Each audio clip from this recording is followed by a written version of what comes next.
नमस्कार, इन खबर में आपका स्वागत है। मैं विद्याशंकर तिवारी हूँ। महाराष्ट्र में उद्धव ठाकरे के नेतृत्व में 1 महीने पुरानी सरकार चलाने में, मंत्रिमंडल के बंटवारे में और उससे पहले मंत्रिमंडल के गठन में नाको चने चबाने पड़े। उद्धव ठाकरे मुख्यमंत्री तो बन गए हैं, लेकिन उनके ऊपर पवार का पावर इतना हावी है कि वो एक तरह से कठपुतली सीएम साबित हो रहे हैं। समझ में नहीं आ रहा है कि किसको मंत्री बनाएं, किसको कौन सा मंत्रालय दें और क्या डिसीजन ले। कहा यह जा रहा है कि बेशक उद्धव ठाकरे सीएम बने हैं, लेकिन रिमोट कंट्रोल शरद पवार के हाथों में है। इसको लेकर के न सिर्फ शिवसेना बल्कि कांग्रेस भी परेशान है। दरअसल कांग्रेस के अंदर जो कुछ भी हुआ, जिस तरीके से मंत्रालयों का बंटवारा हुआ, जिस तरीके से मंत्री बनाए गए, उसको लेकर के कांग्रेस में भारी असंतोष है। कई सीनियर मिनिस्टर पीछे छूट गए।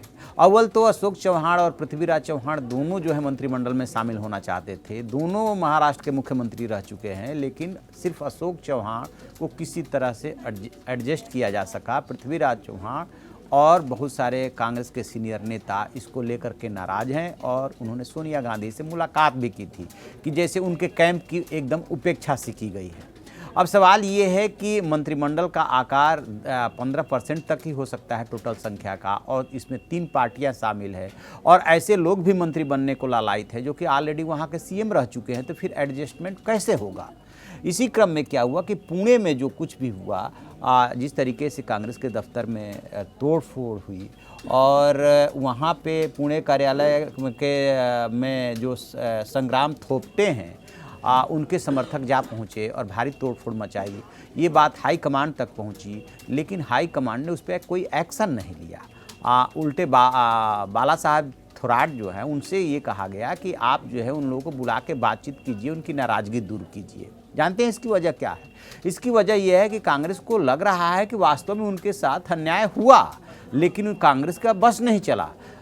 इसके पीछे का कारण अजीत पवार बताए जा रहे हैं। दरअसल अजीत पवार का जो प्रभाव क्षेत्र है वो पुणे और आसपास के ही इलाके हैं, और कहा यह जा रहा है कि जो संग्राम थोपटे हैं इनको कांग्रेस की तरफ से मंत्री बनना था, लेकिन अंतिम समय में शरद पवार ने अपनी टंगड़ी अड़ा दी और ये कहा कि इनको मंत्री नहीं बनाया जाना चाहिए। ऐसा कहा जा रहा है। क्यों? क्योंकि अजीत पवार जो वहाँ क्षेत्रीय छत्रप बने हुए हैं, ये वहाँ के मजबूत नेता हैं संग्राम थोपटे, तो फिर उनका प्रभाव कम होता। इसलिए संग्राम थोपटे को मंत्री बनने से एनसीपी ने रोक दिया तो बवाल मचना था वहाँ के मजबूत नेता, लिहाजा उनके समर्थकों ने तोड़फोड़ कर दी। अब कांग्रेस की घिघी बद गई। कांग्रेस करे तो क्या करे? कांग्रेस तो चाहती है उनको मंत्री बनाना। उसके सामने दुविधा ये है कि उस शरद पवार को या एनसीपी को एकदम से नाराज नहीं कर सकती। आपको याद होगा जब सरकार का गठन हो रहा था उस समय भी कांग्रेस ने चिट्ठी तैयार रखी थी और शरद पवार से ये कहा था कि आप जैसे ही कहेंगे हम चिट्ठी राज्यपाल को भेज देंगे। शरद पवार के इशारे का वो इंतजार करती रही थी और चिट्ठी उसकी रखी रह गई। शरद पवार ने इशारा नहीं किया और राष्ट्रपति शासन लग गया था। तो दरअसल जो शरद पवार है उनकी भूमिका को लेकर के शुरू से सवाल उठ रहे हैं कि आखिरकार वो चाहते क्या हैं। खैर, अब कांग्रेस ने अपने वरिष्ठ नेताओं को, इन नेताओं के मान मनोबल की जिम्मेदारी दी है। विरोध तो एनसीपी में भी हो रहा है, लेकिन एनसीपी में विरोध का एक लिमिटेशन है। शरद पवार वहाँ पे ऐसे नेता हैं जिनकी बात को कोई मना ही नहीं कर सकता। जिस नेता को सबसे ज़्यादा विरोध था, जिसने त्यागपत्र दे दिया था विधायक से, उसको भी मना लिया एनसीपी ने।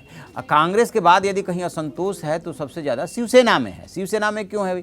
एक तरफ तो जो संजय राउत है, उनके भाई सुनील राउत, उनको मंत्री नहीं बनाया गया, जबकि संजय राउत की सरकार बनवाने में अहम भूमिका थी। वही सबसे ज़्यादा बीजेपी के खिलाफ दहाड़ रहे थे, वही एक तरह से मोर्चा लिए हुए थे। और कह सकते हैं कि जो पीएम मोदी और गृह मंत्री अमित शाह की जोड़ी है, उसके सामने वही डटे हुए थे। जो कुछ भी सख्त और रूखा बोलना होता था वो संजय राउत ही बोला करते थे। कभी भी इस पूरे आपने घटनाक्रम में देखा होगा कि उद्धव ठाकरे नहीं आए। उद्धव ठाकरे बहुत महीन राजनीति कर रहे थे और पर्दे के पीछे से कर रहे थे। संजय राउत को आगे कर दिया था। संजय राउत ने जहर पी लिया। जहर पीने के बाद, यानी कि बीजेपी से टकराने के बाद, उन्हें ये उम्मीद थी कि वो यदि राज्यसभा में हैं और एनडीए से अलग हो गए हैं, वो मंत्री नहीं बन सकते, तो कम से कम उनका भाई सुनील राउत तो मंत्री बन ही जाएगा। लेकिन ऐसा नहीं हुआ।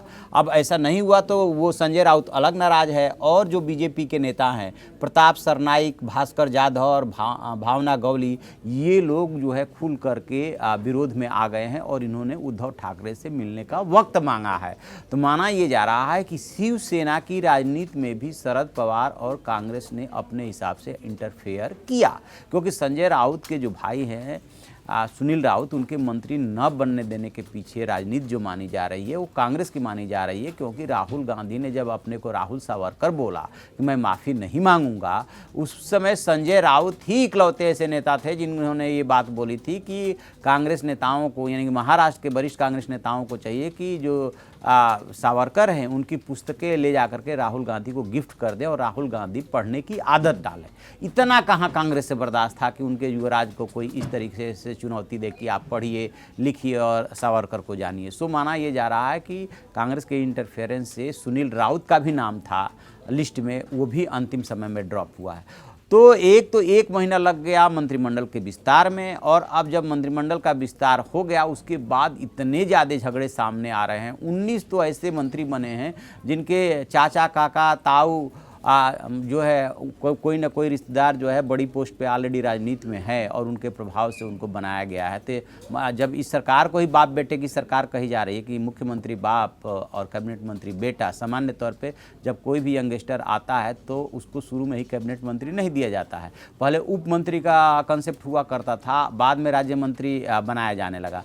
तो अब राज्य मंत्री भी नहीं आदित्य ठाकरे को बनाया गया, सीधे कैबिनेट मंत्री बनाया गया। तो शिव सैनिक आखिरकार कब तक धैर्य रखेंगे? बाप बेटे की सरकार बनानी थी और इसीलिए जो है सिद्धांत बेमेल समझौता किया गया। तो शिव सैनिक के पहले भी 17-19 विधायक जो है वो बगावत के मूड में रहे हैं कि इनके साथ जाने से हमारे हिंदुत्व विचारधारा से जुड़े हुए जो मतदाता हैं वो कट जाएंगे। उनका अभी भी आरोप है कि ऐसा करने से हमें नुकसान हो रहा है। तो देखते हैं कि अब वो बगावत क्या शक्ल लेती है और किस तरीके से उद्धव ठाकरे संभाल भी पाते हैं कि नहीं पाते हैं। क्योंकि from the very first day से लग रहा है कि ये सरकार 5 साल तो नहीं चलने वाली है। और जिस तरीके से शरद पवार का इंटरफेरेंस है, सारा पावर शरद पवार के पास है, रिमोट कंट्रोल उनके पास है, उससे तो और नहीं चलने की उम्मीद लग रही। देखते हैं आगे क्या होता है। जो भी होगा हम आपको बताएंगे। आप देखते रहिए हमारा डिजिटल चैनल इन खबर। Thank you. इन खबर चैनल को सब्सक्राइब करें और बेल आइकन दबाना ना भूलें।